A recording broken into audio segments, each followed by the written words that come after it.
Eu vou de imediato agora, Paulo Penteado Teixeira Júnior, assessor especial da Associação Nacional dos Membros do Ministério Público, que deu uma grande contribuição também na nossa CPI da Previdência, e nós estamos aqui para discutir a Previdência. Bom dia a todos, bom dia, senador. Só me permita ainda, Hélio, me permita, Paulo Penteado.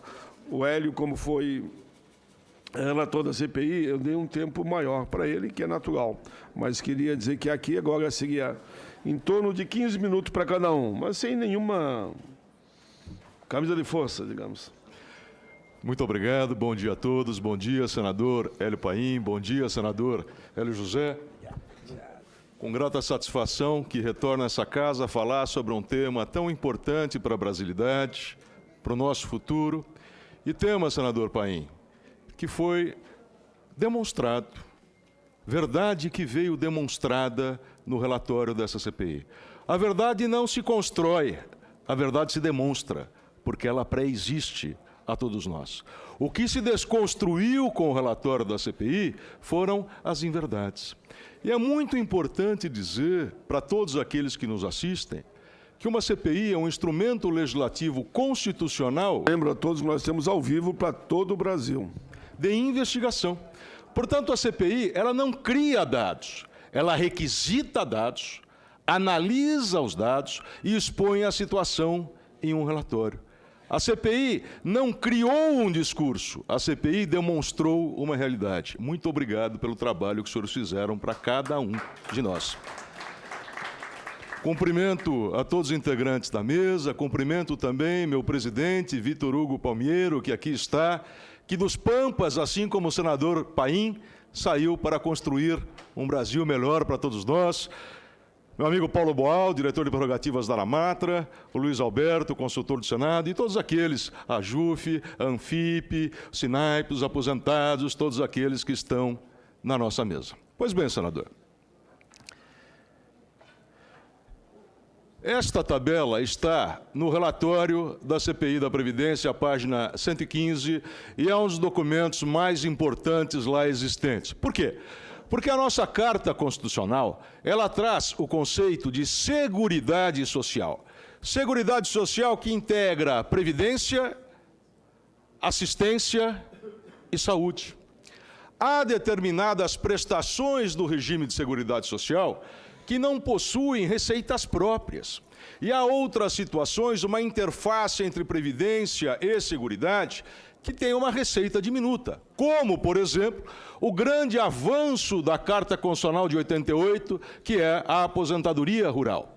De maneira que o legislador constitucional fez a previsão de que certas receitas serão arrecadadas para a Seguridade Social para fazer aso a despesas que não têm propriamente um financiamento direto, mas que se impõe à sociedade de forma correta para o bem comum, um financiamento indireto. Pois vejam, aí estão as receitas da Seguridade Social, que são basicamente PIS, COFINS, contribuição social sobre o lucro líquido, contribuição sobre lotéricos, que vão ser usadas para custeio de Bolsa Família, usadas para custeio da LOAS e também usadas para custeio, a exemplo da aposentadoria rural, que são grandes avanços da sociedade brasileira. Só de 2007 a 2016, o Brasil abriu mão de 925 bilhões de reais de receitas da Seguridade com desonerações tributárias em favor de determinados setores da atividade econômica. Se nós formos atualizar isso aí por alguns índices, como a Selic, taxa BNDES, GPM, nós veremos aí, não é? 1 trilhão e 500 bilhões de reais, 2 trilhões e 200 bilhões de reais de dinheiro que deixou de entrar para os cofres da Seguridade Social. Esse trabalho está lá no relatório da CPI. Nós vemos aqui, num ponto específico, o prejuízo causado à Seguridade Social no ano de 2016. Os erros, fraudes, sonegação e inadimplência provocaram um prejuízo de quase 190 bilhões de reais, somente naquele exercício. É aquilo que lá na frente eu vou chamar de déficit gerencial, mas me permita, senador, doravante uso o seu termo. Este é o déficit de gestão da Seguridade Social.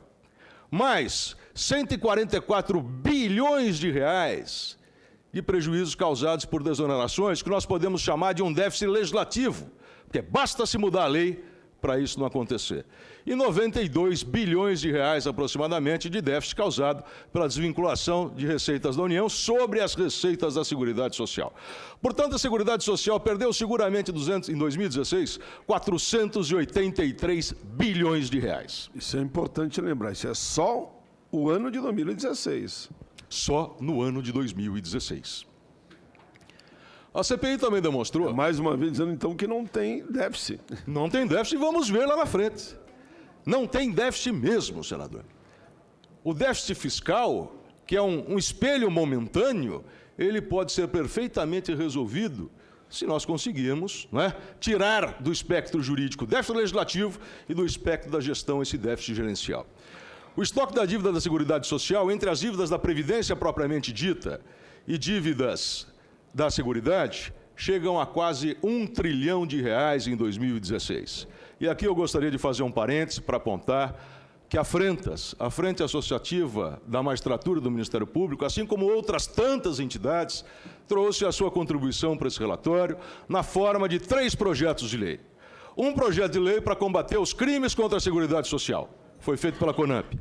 Outro projeto de lei para maximização da arrecadação da Seguridade Social e da Previdência Social, máxima em função de um processo de automação que diminui o emprego, portanto, diminui a arrecadação da Previdência. Foi feito pela ANAMATRA. E um outro projeto, um anteprojeto de lei para melhorar a execução fiscal. Nós temos uma lei de execução fiscal muito antiga, que foi muito bem elaborado e trazido pela JUF. São contribuições do Ministério Público e da Magistratura que não tocam em um único ponto sobre o regime próprio dos servidores, e sim sobre questões atinentes ao regime geral, à nossa cidadania. Pois muito bem.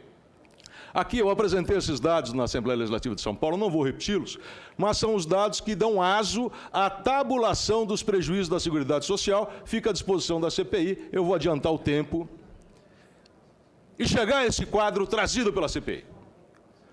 Segundo as informações do TCU, compiladas pela CPI, o suposto déficit fiscal do regime geral de previdência teria sido, em 2016, de 158 bilhões de reais.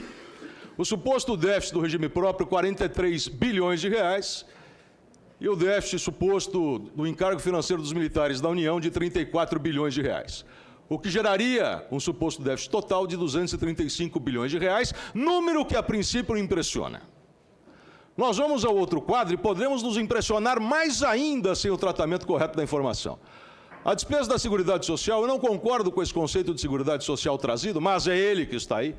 Não sei se a despesa com os militares, que decorre, na verdade, de uma necessária consequência administrativa do serviço, está íncito ao conceito de seguridade, mas coloquemos aí como trazido pelo governo e analisado pelo TCU. A despesa da Seguridade teria sido de 874 bilhões de reais e a sua receita 632 bilhões de reais. Eu não falo mais só de Previdência, falo de Seguridade, com o suposto déficit fiscal de 242 bilhões de reais. Por que suposto déficit fiscal? Porque só para aquele exercício nós temos um déficit legislativo de 92 bilhões de reais da DRU, como dissemos anteriormente. Um outro déficit legislativo de 144 bilhões de reais por desonerações de receitas da Seguridade Social. E um déficit que eu não chamarei mais de gerencial, e sim de gestão, de 190 bilhões de reais de dinheiro perdido por erros, fraude, sonegação e inadimplência. Portanto, o déficit legislativo e de gestão é de 425 bilhões de reais. Se nós suprimirmos esse déficit legislativo do resultado fiscal negativo, nós teríamos um resultado positivo de 182 bilhões de reais, senador Paim. Mas aí alguém pode dizer, mas vai ser difícil combater a sonegação, combater os erros da noite para o dia? Talvez. Mas precisamos começar a fazer isso hoje. Mas mesmo assim, se nós considerarmos apenas o déficit legislativo, apenas no sentido jurídico e não econômico, que é a DRU, e as renúncias da Seguridade Social, nós teríamos havido, no pior ano de desempenho econômico do país, um déficit de apenas 6 bilhões de reais, ou 0,10% do PIB. E aí nós perguntamos, nós vamos mudar o Brasil por causa de 0,10% do PIB em uma fotografia episódica? Eu creio que não, senador. Concluindo, senador, mais 5 minutinhos. Aqui nós fazemos uma análise do regime próprio da União e mostramos que, ao longo do tempo, o déficit do regime próprio da União, porque os números do próprio governo caem. E por que 99 e 2004? Porque foram os anos em que feitas as reformas anteriores do sistema de previdência dos servidores públicos, que tornou muito mais difícil a aposentação. Nesse quadro aqui, nós demonstramos ao longo do tempo isso, mas eu faço uma pequena observação. No primeiro ano, eu começo com um déficit de 68 bilhões de reais. Projetado pelo governo ao fazer a conta. Mas esse déficit não foi de 68, ele foi de 39. Por quê? O governo imaginava que todo funcionário público que tinha tempo D iria se aposentar no começo do exercício. E isso não era uma verdade. Tanto que depois, esse fato sofreu observação do Tribunal de Contas da União e já foi alterado no último relatório. Um outro quadro que apresentamos na CPI, que demonstra que o déficit do regime próprio, se um ano o governo estimou para 691 bilhões de reais, em outro ano ele estimou para 7 bilhões 250 milhões de reais. E, concluindo essa observação, o que nós vemos é que daqui para frente, o governo alterou a sua fórmula de cálculo e projetou ao longo do tempo, eu vou chegar nesse slide especificamente, um PIB muito menor do que a série histórica do Brasil, e com um aumento bem maior do salário mínimo. Todos nós queremos, é claro, que o salário mínimo suba e suba bastante. Mas o governo prevê lá, para cima de 2040, um aumento na média de 5, 5,5% do salário mínimo, o que é ótimo, mas um aumento do PIB de 0,8%, o que nunca ocorreu na história, ao menos na história recente, média e longínqua do país. O que significa isso? Uma previsão de aumento de despesa e uma previsão de diminuição da receita global, o que faça com que aquela receita maximizada tenha uma perspectiva de impacto muito maior por uma economia que vem reduzida em números que não foram explicados, e a CPI apontou isso muito bem no relatório. Só vou ler essa parte.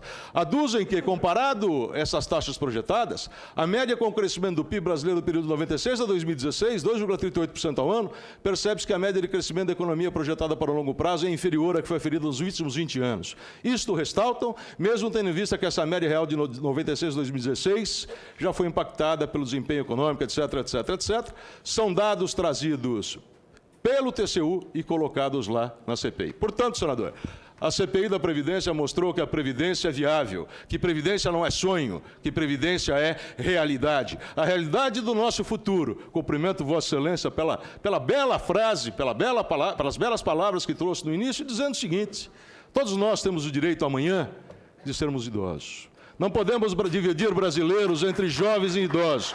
Eu quero ser o idoso que rejuvenesça vendo os meus netos, e quero que os meus netos se espelhem no exemplo dos idosos do Brasil. Muito obrigado, senador.